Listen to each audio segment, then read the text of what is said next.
Topic का नाम क्या है? Velocity selector. नाम से कुछ आइडिया लग रहा है क्या? वेलोसिटी सेलेक्टर एक ऐसा डिवाइस होता है जो अलग अलग स्पीड के चार्ज पार्टिकल्स में से एक पर्टिकुलर स्पीड के चार्ज पार्टिकल्स को अलग करेगा, सेलेक्ट कर लेगा उनमें से। जैसे मान लो कि कुछ अल्फा पार्टिकल जा रहे हैं, है ना, 10-20 अल्फा पार्टिकल जा रहे हैं, उनकी वेलोसिटी अलग अलग है। आप ये चाहते हो कि एक पर्टिकुलर वेलोसिटी के अल्फा पार्टिकल्स को हम अलग कर ले और बाकी अलग हो जाए, तो उसके लिए हम क्या डिवाइस यूज करेंगे? वेलोसिटी सेलेक्टर यूज करते हैं। ठीक है, इसमें हम क्रॉस्ड फील्ड यूज करते हैं। क्रॉस्ड फील्ड का मतलब क्या होता है? इलेक्ट्रिक फील्ड और मैग्नेटिक फील्ड को परपेंडिकुलर यूज किया जाता है एक दूसरे के। ठीक है, देखो क्या क्या अरेंजमेंट होता है, थोड़ा समझते हैं इसको। जो वेलोसिटी सेलेक्टर है उसमें एक इलेक्ट्रिक फील्ड प्रोड्यूस करने के लिए दो मेटल प्लेट्स लगी होती है। इन मेटल प्लेट्स को चार्ज किया जाता है बैटरी से, जिसकी वजह से ऊपर वाली प्लेट के ऊपर पॉजिटिव चार्ज आ जाएगा, नीचे वाली प्लेट के ऊपर नेगेटिव चार्ज आ जाएगा, और इसकी वजह से दोनों प्लेट्स के बीच में एक इलेक्ट्रिक फील्ड सेटअप हो जाएगा। इलेक्ट्रिक फील्ड की डायरेक्शन क्या होती है? हमेशा पॉजिटिव चार्ज से नेगेटिव चार्ज की तरफ, है ना। पॉजिटिव चार्ज से नेगेटिव चार्ज की तरफ दोनों प्लेट्स के बीच में एक इलेक्ट्रिक फील्ड सेटअप हो गया। ये इलेक्ट्रिक फील्ड ई है जो दोनों प्लेट्स के बीच में सेटअप हो चुका है। ये किसकी वजह से प्रोड्यूस हुआ? तो इन प्लेट्स को हमने चार्ज कर रखा है बैटरी से जोड़ के, है ना, जैसे कैपेसिटर होता है ना, उसी टाइप का से एक सिस्टम है ये। तो इलेक्ट्रिक फील्ड यहाँ पे प्रोड्यूस हो गया। यहाँ पे एक मैग्नेटिक फील्ड भी होता है और उसकी डायरेक्शन हम सोच समझ के रखते हैं, ऐसे नहीं कि रैंडमली कोई भी डायरेक्शन रख ली। यहाँ पे जो इलेक्ट्रिक फील्ड है उसके परपेंडिकुलर उसको रखा जाता है। अब आप किस चार्ज पार्टिकल को, यानी कि पॉजिटिवली चार्ज पार्टिकल है या नेगेटिवली चार्ज पार्टिकल है, उसकी नेचर के अकॉर्डिंग हम यहाँ पे मैग्नेटिक फील्ड अप्लाई करेंगे। मैं ये मान के चल रहा हूँ कि मुझे अलग अलग वेलोसिटी वाले चार्ज पार्टिकल जो कि पॉजिटिव हैं उनको सेलेक्ट करना है, उनमें से किसी एक पर्टिकुलर वेलोसिटी वाले चार्ज पार्टिकल्स को सेलेक्ट करना है, अलग करना है। तो मैं पॉजिटिव चार्ज के लिए ये डायग्राम बना रहा हूँ। तो यहाँ पे जो मैग्नेटिक फील्ड होगा वो प्लेन के परपेंडिकुलर इनवर्ड डायरेक्शन में कंसिडर किया जाएगा। तो यहाँ पे जो मैग्नेटिक फील्ड है वो किधर है? प्लेन के परपेंडिकुलर इनवर्ड डायरेक्शन में। इसका रीजन आपको समझ में आएगा अभी कि इनवर्ड ही क्यों लिया अपन ने। इसके बाद में सामने की तरफ एक कवर लगा होता है जिसके बीच में एक छोटा सा होल होता है। ये क्या लगा हुआ है? सामने एक कवर लगा हुआ है और उसके बीच में क्या, एक छोटा सा होल है ना। ये जो होल है इसमें से चार्ज पार्टिकल बाहर निकल सकता है, मतलब ये इस टाइप का अरेंजमेंट हो गया। अगर ये चार्ज पार्टिकल सीधा जाएगा तो इसमें से निकल जाएगा, और अगर ये मुड़ गया, टेढ़ा मेढ़ा हो गया, तो उस कंडीशन में क्या होगा? ये अंदर ही अंदर टकरा के एब्जॉर्ब हो जाएगा, मतलब इससे बाहर निकल पाएगा। तो जिस चार्ज पार्टिकल को इस इंस्ट्रूमेंट से बाहर निकलना है उसको स्ट्रेट चलना पड़ेगा, सीधा चलना पड़ेगा। ठीक है, ये इसकी कंडीशन है। तो इस चार्ज पार्टिकल को मैं अलग से ड्रॉ कर लेता हूं। यहाँ पे ये चार्ज पार्टिकल है, ये v वेलोसिटी से जा रहा था। कितनी वेलोसिटी से जा रहा है? ये कोई v वेलोसिटी से जा रहा है। हम ये चाहते हैं कि ये सीधा इसमें से निकल जाए। हमको v वेलोसिटी वाले चार्ज पार्टिकल्स को सीधा इसमें से बाहर निकालना है। कौन सी वेलोसिटी वाले? v वेलोसिटी वाले चार्ज पार्टिकल्स को इसमें से बाहर निकालना है सीधा। इससे ज्यादा या इससे कम वेलोसिटी वाले चार्ज पार्टिकल इससे बाहर नहीं निकलने चाहिए। तो इसको डिटेल में समझते हैं कि ये काम कैसे करेगा डिवाइस। जैसे ये चार्ज पार्टिकल इस इलेक्ट्रिक फील्ड और मैग्नेटिक फील्ड के अंदर एंटर करेगा, इस पर दो फोर्स लगने स्टार्ट हो जाएंगे।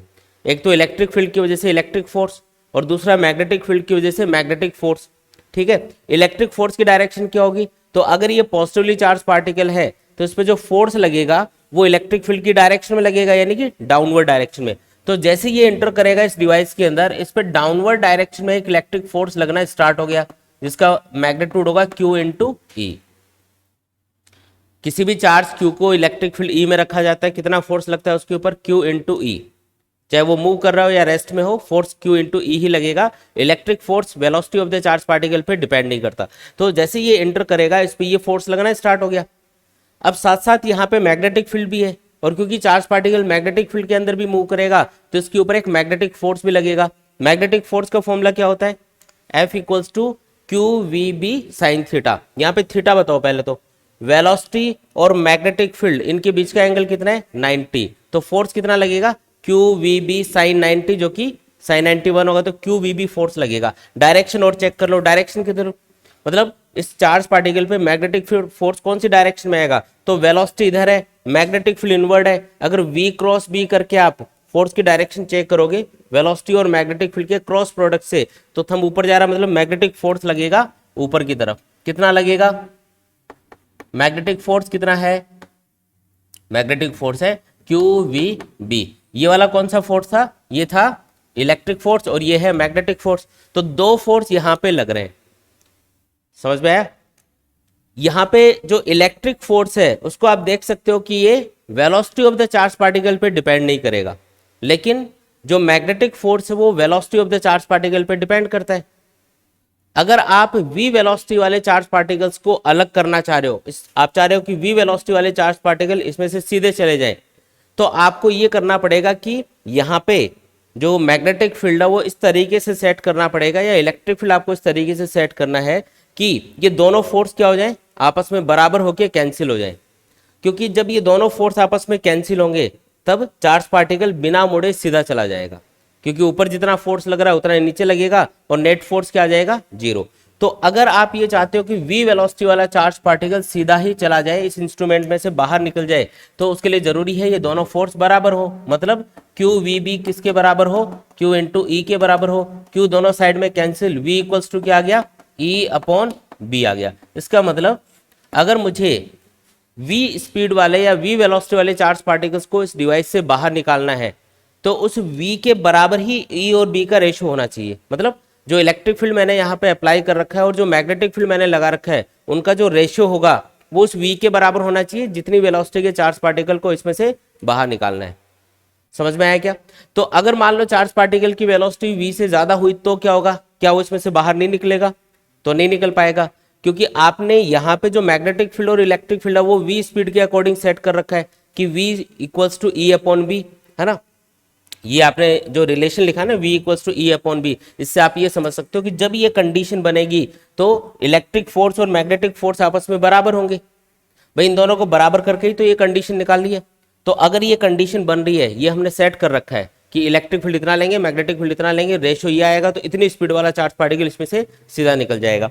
तो ये जो कंडीशन है किसके लिए है, इलेक्ट्रिक फोर्स और मैग्नेटिक फोर्स के बराबर होने के लिए।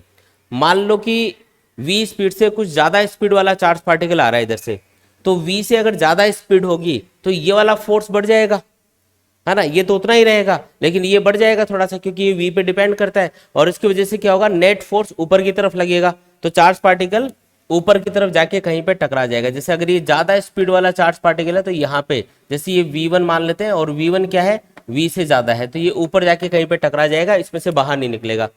और इसका उल्टा, अगर v से कम स्पीड वाला चार्ज पार्टिकल इसमें से बाहर निकलने की कोशिश करेगा तो उसके साथ क्या होगा, अगर स्पीड v से कम है तो ऊपर वाला फोर्स कम हो जाएगा, और कम होगा तो नीचे वाला फोर्स कंपैरेटिवली ज्यादा रहेगा उसकी उस कंडीशन में। और जो चार्ज पार्टिकल है वो क्योंकि नेट फोर्स नीचे की तरफ आ रहा होगा, v से अगर कम स्पीड वाला चार्ज पार्टिकल इसमें एंटर कर रहा है तो उस कंडीशन में जो चार्ज पार्टिकल है वो इलेक्ट्रिक फोर्स के ज्यादा होने की वजह से नीचे की तरफ डिफ्लेक्ट होगा, और इसकी वजह से मान लो v2 स्पीड से आया था ये, जो कि v से कम है, तो ये नीचे जाके कहीं पे टकरा जाएगा। तो इसमें से सिर्फ एक ही स्पीड वाले चार्ज पार्टिकल बाहर निकल पाएंगे, कौन से, जिनके लिए आपने e और b का रेशो सेट कर रखा है।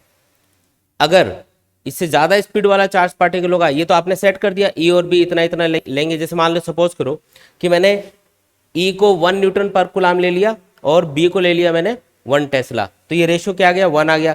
तो 1 मीटर पर सेकेंड स्पीड वाला चार्ज पार्टिकल इसमें से बाहर निकल पाएगा, क्योंकि रेशियो 1 आ रहा है। तो V इक्वल्स टू 1, यानी 1 मीटर पर सेकेंड स्पीड वाला चार्ज पार्टिकल ही इसमें से बाहर निकलेगा। अगर चार्ज पार्टिकल की स्पीड उससे ज्यादा है ना, अगर उससे ज्यादा है तो उस कंडीशन में क्या होगा, भी स्पीड अगर ज्यादा है तो मैग्नेटिक फोर्स क्या हो जाएगा, ज्यादा, क्योंकि आपने सेट तो इसके अकॉर्डिंग कर रखा है 1 मीटर पर सेकंड के अकॉर्डिंग। अगर स्पीड ज्यादा है तो ये वाला फोर्स ज्यादा रहेगा, ये कम रहेगा तो ऊपर की तरफ मुड़ जाएगा, और अगर स्पीड कम है तो ये कम हो जाएगा फोर्स, ये उतना ही रहेगा, तो कंपेरेटिवली ये बढ़ गया उसकी कंपेरिजन में, ज्यादा रहेगा तो वो नीचे की तरफ डिफ्लेक्ट होके यहाँ पे जाके टकरा जाएगा। तो सिर्फ एक ही स्पीड वाले चार्ज पार्टिकल इसमें से बाहर निकल पाते हैं, ठीक है। इसलिए इसका नाम क्या रखा गया है, वेलोसिटी सिलेक्टर। मतलब E और B का रेशियो आपने जो सेट कर रखा है उतनी स्पीड वाला चार्ज पार्टिकल इसमें से बाहर निकल जाएगा, ठीक है। तो क्या समझा हमने कि जो वेलोसिटी सिलेक्टर है वो एक ऐसा डिवाइस है जो कि अलग अलग स्पीड के चार्ज पार्टिकल्स में से किसी एक पर्टिकुलर स्पीड के चार्ज पार्टिकल्स को अलग करने के लिए, सेलेक्ट करने के लिए, सेपरेट करने के लिए यूज किया जाता है। एक तरह से फिल्टर की तरह काम कर रहा है। ये किसकी तरह काम कर रहा है, एक फिल्टर की तरह काम कर रही है। जैसे फिल्टर से अपन जो चीज चाहते हैं वो पास करवा सकते हैं, जो चीज चाहते हैं वो रोक सकते हैं, उसी तरीके से ये काम करता है। कहाँ पे यूज करते हैं इसको, तो इसको हम एक्सपेरिमेंट्स वगैरह में यूज करेंगे। जो एक्सपेरिमेंट्स वगैरह होते हैं ना, आपको इतनी स्पीड के चार्ज पार्टिकल्स चाहिए तो उसके लिए हम यूज़ कर लेंगे इसको। ज़्यादा या कम स्पीड वाले चार्ज पार्टिकल इसमें से बाहर ही नहीं निकलेंगे, है ना, मतलब उसके लिए काम में लिया जाता है और एक ही स्पीड वाले चार्ज पार्टिकल्स को सेलेक्ट करने के लिए। ठीक है।